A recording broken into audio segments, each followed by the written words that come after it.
Mario Kart World is a brand new, fresh take on the Mario Kart series, and after just 2 months of release, it's already getting tons of attention for how different it is. It really does feel like a bold new step for the franchise, but some people are starting to feel like something's missing.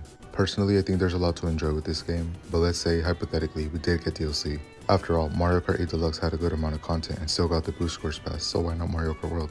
I originally planned to cover everything like tracks, characters, battle modes, and extras in one big video, but then the original file mysteriously deleted right before I finished editing, so I figured, why not split it into a series? So this is part 1 of 3 of my Mario Kart World DLC series. Like I stated, I will first cover tracks, then characters, and finish off with battle mode and extras.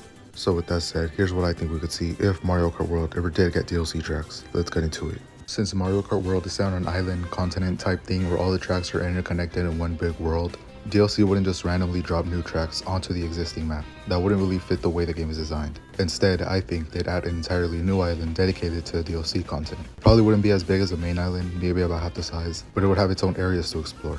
Mario Kart World currently has 8 cups, each with 4 courses, not counting the intermission sections. Those being the mushroom, flower, star, shell, banana, leaf, lightning, and special cups. If we were to get DLC, I think we'd see 4 more cups added, bringing the total up to 12 cups. That would mean 60 new tracks overall, raising the track count from 32 to 48, the same number of tracks the Booster Course Pass had brought. Now, what makes Mario Kart World different is that most of its cups, except for Mushroom and Leaf, include a mix of both Nitro and Retro tracks. So for DLC, we could see 8 new Nitro tracks and 8 Retro tracks distributed across the 4 new cups. As for the cups themselves, here's what I'm thinking. The Turnip Cup, Boomerang Cup, Bob-omb Cup, and to wrap it all up, the Grand Star Cup. To start off with the Turnip Cup, I think it would go 1 Nitro, 1 Retro, another Nitro, and finish off with another Retro. So here's my ideas for the Turnip Cup. Since we want these new cups to feel special, the track should be just as exciting and immersive as the base games, especially with Mario Kart World's open world design. For the Turnip Cup, I imagine it starting with the city kind of course, where a large bridge connects the original island to the new one. In my mind, the new island is to the right of Starview Peak and Sky High Sundae, so I wanted to keep that same winter snowy kind of vibe, and that's where Windtop Town comes in. And before y'all come at me, yes, it's AI art. I did not feel like rendering a whole town, but stay tuned for some of my actual renders later in the video. Anyways, it's a cozy festive town filled with snowmen, a frozen fountain, and maybe even some wallops or snow pogies as moving obstacles. It feels like the perfect introduction to the DLC island. Next up is a retro track, and I chose GBA Luigi Circuit. Since SNES Mario Circuit worked well in the base game, it made sense to bring back another simple circuit track, especially from a game that has not been represented at all. This version of Luigi Circuit is rainy with wet roads, small hills. There's also a weather facility in the background, not part of the actual track, but a cool background visual as you race through the course. Or maybe we can even drive through or around it during an intermission. Next, I always wanted a Nabbit track, and Nabbit's hideout would be the perfect Nitro. Think of it of a hidden underground burrow with some of Nabbit's stolen goods, tunnels with a variety of crystals, and hazards like falling boulders. You start above ground, then into the burrow and work your way out. I think it would be cool since the base game didn't have much underground exploration aside from like Dandelion Depths or something. For the last retro, I chose Piranha Plant Pipeline. This track as of now is only in tour, and it being here would be really cool. It would work almost perfectly with World's gimmicks. Pipeline is goated and it deserves a good revamp. It would be the perfect cup ender. As for free roll, they could probably expand the underground section for more exploration. For the track selection, I also thought about intermissions, and I think this makes sense. For this cup, it would go Snowtown, through a cold forest, get to a rainy/damp field, weather facility to Luigi Circuit, go through some hills towards Nabbit's hideout, and then head out to a canyon for Piranha Plant Pipeline. So that's my idea for a Turnip Cup. Let's move on to the Boomerang Cup. This time, I think it makes sense to start off with a retro track again, and I'm thinking of SNES Donut Plains. Similar to how SNES Mario Circuit was handled in the base game, I imagine they combine all the Donut Plains variants into one course. Sure, it's basic, but it's not a completely bad choice. After that, we move on to a Nitro track, Petal Plaza, directly inspired by Pretty Plaza Panic from Super Mario 3D World. Petal Plaza will be a floral, vibrant plaza track covered in petals and stuff, almost like a springtime version of Toad Harbor or Delfino Plaza with a more fancy feel. Next is a more spooky change of pace, the second Nitro track, Spectral Summit. In the base game, we only had Boo Cinema as a ghost theme track, and while Ghost Valley was there wasn't even a race course, so Spectral Summit fills that void. This is a haunted mountain path with foggy roads, twisted dead trees, maybe even boos floating in the background.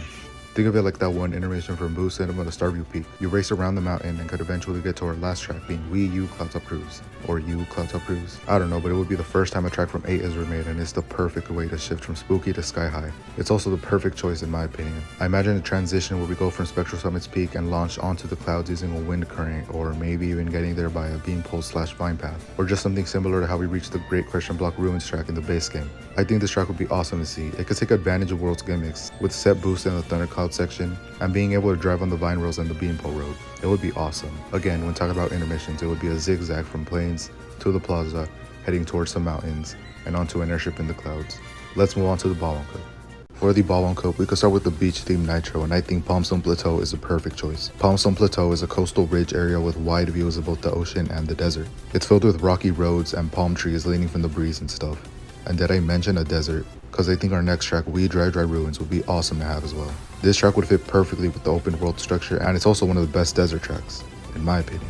I think it would be a perfect choice since it is different from the other desert tracks in the game, with that sick pyramid you drive through. Imagine driving on the walls or rails in this track. It would be so fun and works with Mario Kart World's gimmicks. Onto a completely different aesthetic, we go to our next nitro, Wild Glide Jungle, directly inspired by Wild Glide Galaxy from Super Mario Galaxy 2. I always liked this level, and it would be so cool in a Mario Kart setting. With Mario Kart World's water driving gimmick, it works well. I imagine the track being fast paced as we go up and down the river. And lastly, we have the GOAT, Piranha Plant Cove. Now, hold on. I know underwater driving was replaced in this game, but if Wario Shipyard got remade, I can expect them to make this track work without underwater driving as well. If you know me, you know Piranha Plant Cove is one of my favorite tracks ever, and I just think it would work with this game's open world setting. Also, isn't it suspicious how this track doesn't seem to have a music remix in world? Anyways, those are all the tracks for the Bob-omb Cup. With its intermissions, it would go from the shore to a desert, through the jungle, to a swamp, then a cove. Let's move on to the last cup, the Grand Star Cup. This cup has to feel like a grand finale and an awesome ending to the game, so here are the tracks that I think would be cool. Starting off with a bit of a throwback to a past video of mine, because I think a Mushroom Park track would be awesome. A big amusement park taking advantage of the various gimmicks and open world aspect of the game would be incredible. Racing and exploring the park would be so much fun as well. There's a lot they could do with this. Next is one of my favorite retro tracks being Ninja Hideaway. This course was so much fun in a deluxe, and Tour, I guess, but having here as well would make it 1000 times better. Think about the wall and rail riding opportunities in this track. There would be so many. The music slaps, the track is fun, and it works perfectly with World's gimmicks. Next is another spontaneous nitro course being Magmar Corner. This course, like Wild Glide Jungle, is inspired by Melty Monster Galaxy from Super Mario Galaxy 2. This track wouldn't be a Bowser's Castle track, but rather a volcanic kind of course, with magmars coming in and out of the lava lakes. It would be both fun and difficult, and that leads us to the final track, the Cup, which is obviously a Rainbow Road, but which?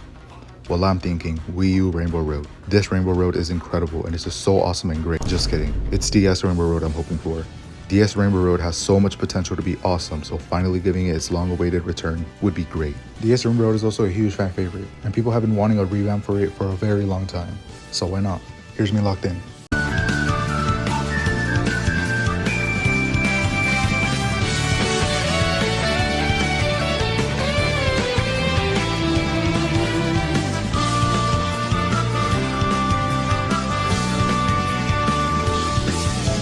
When talking about intermissions, it goes from Mushroom Park through Wild Glide Jungle.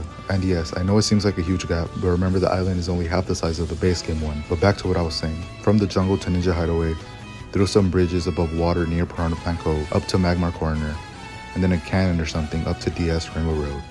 And those are all the 16 tracks I'd love to see in a Mario Kart World DLC. I try to pick courses that both fit the game's vibe and take advantage of its unique gimmicks. And I also thought about fan favorite tracks and things I'd personally want to see. There's definitely a lot of potential for some awesome new tracks, and I'd be hyped to see any of these make it to the game. Before we leave, I want to apologize for the long hiatus I suddenly went on. We do not care. I haven't uploaded in over a year, so think of this video as my comeback. Though the audio quality isn't the best yet, I promise it'll get better. Oh, and one more thing. I made a Discord server. I was gonna mention it in the original video, but yeah, you know how that went. The link is in the description, so come hang out. It's super chill. You can see what I'm working on and just vibe with everyone. But anyways, if you enjoyed the video, make sure to like and subscribe. I've got more Mario Kart World DLC videos coming out soon, including drivers, battle mode, and extras. Thank you guys so much for watching. I really appreciate every single one of you guys, and until next time, goodbye.